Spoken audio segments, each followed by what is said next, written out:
Okay, bald spot time. Yep. There it is. What are we dripping? It appears to be gasoline at a pretty alarming rate. So what you're saying is with one quick match, we can always find out where your truck is. Yep. Or was. There's a puddle of transmission fluid over there, a puddle of gas here. Drippy, drippy. So I've got a fuel line. I've got a fuel line that has failed. Hooray. Hooray. He said sarcastically. Oh, hopefully replacing a fuel line ain't going to be too terribly difficult. Nah, it's offline. I should have some.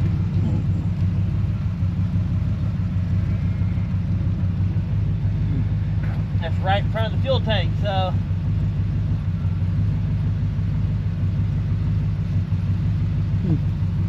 And it explains the extra wet on that cross member. It was probably leaking last year when I was tracking down the transmission leak. Just not enough I could tell. Yeah, not until the fuel pump's running anyway. The camera guy didn't think to film it, but I just used the shovel as a knife. Whatever works. But the fluid level is, yeah, it's on the dipstick. That's something.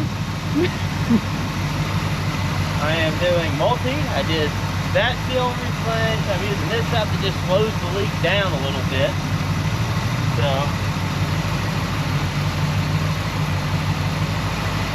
now I gotta put a hole in the Lucas bottom, with also without a knife. I didn't think this one through. No. I guess you're not using a shovel for that. Oh, this time I might actually have to go get a knife. I don't have a screwdriver. No tools.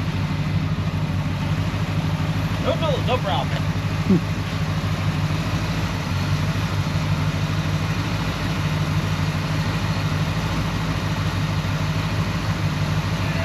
Knife time. We'll show off your knife. Oh, flimsy thing, but it works. It's got a hole in it, so now 5 hours later it'll be drained. I ain't standing out here for 5 hours watching the drain.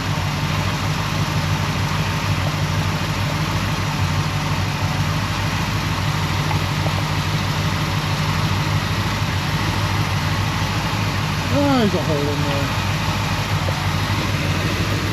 Watching the phone goes. Y'all can see there's a hole in there. If it moves. He's gonna see if it moves. I don't think you heard him over the engine. I am standing well out of the way. Not because I don't believe in his ability to start it, but I don't believe in his ability to stop.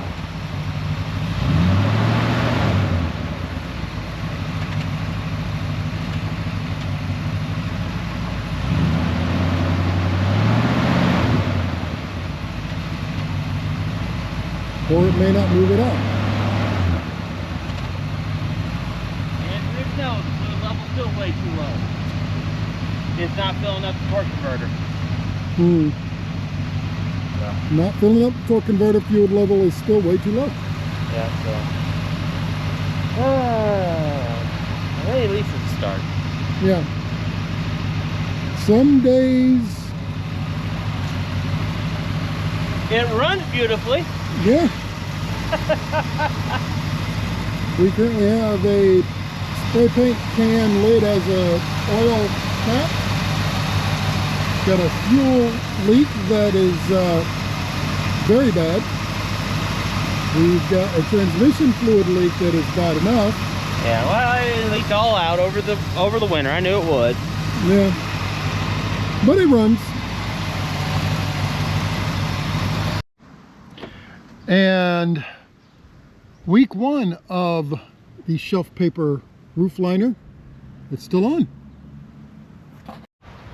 About 2.5 gallons of fluid later, I finally have enough transmission fluid it will move. I am out of transmission fluid, so I can't fill it to the full. But, oh, I forgot. I got to turn the battery back on. That helps. But I got it so where it's on the dipstick. But I ran out of transmission fluid I can use. There's, I think, a grand total of 1/4 transmission fluid left, and it's not for this vehicle. It's for a Chrysler.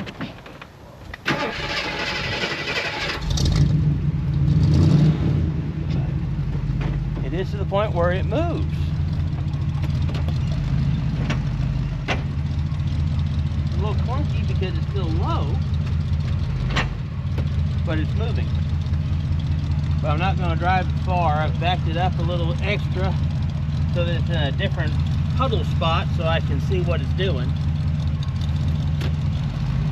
And yeah.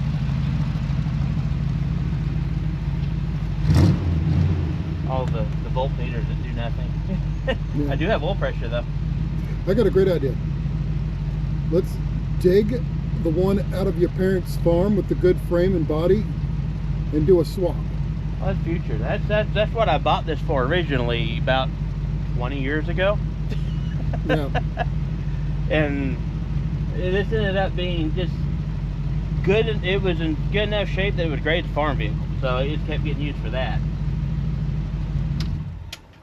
But nearer future, it's also possible this engine will get put in that truck, and then the transmission won't matter because that has a good, technically it's a 1 1/4 ton rated transmission. So good heavy duty manual transmission that needs a flywheel and a clutch. Currently it is rust welded together so you could, but on the plus side, it doesn't slip and you can just run it around with the starter motor. Can't run it around with anything else. The rings fell. I still think I can get it to run. But should you get it to run? That's more of the question. Okay. This one's running, driving, and move. I need to buy more transmission fluid. I got it to cycle a little bit, so maybe the steel stuff will start working. I may go ahead and throw another bottle of that steel stuff in that transmission and see if that'll get it to do a little better. You can see, yeah, if you want to look under on this side, you can see where the transmission is leaking from, because it's the rear point on the transmission. You'll see it dripping. Yeah. That's as far as I can physically get under there today. There. Yeah, but you'll see the drip. Yeah.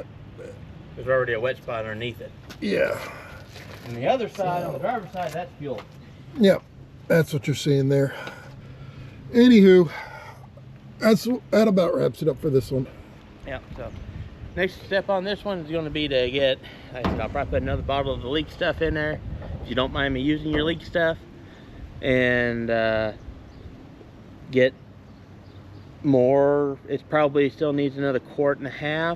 By the time I get back to it, it'll probably need another gallon. So, but it's moving now, and I'm going to try to get driving it so it gets some. I'll fix those fuel lines, move it, get over here where I'm not laying in the key litter, and fix that fuel line, then drive it some, which is, I think, fun to drive, but with gas prices and the fact I have to use high octane on this, yeah, it's kind of painful at between 10 miles per gallon and 8 miles per gallon. Yep. So that's part of why it doesn't get driven more. Well, that's the next future stuff with this. Yep. And I didn't have to use the lighter on it. Okay. So, like, share, subscribe, and see you next time. Y'all have a good one.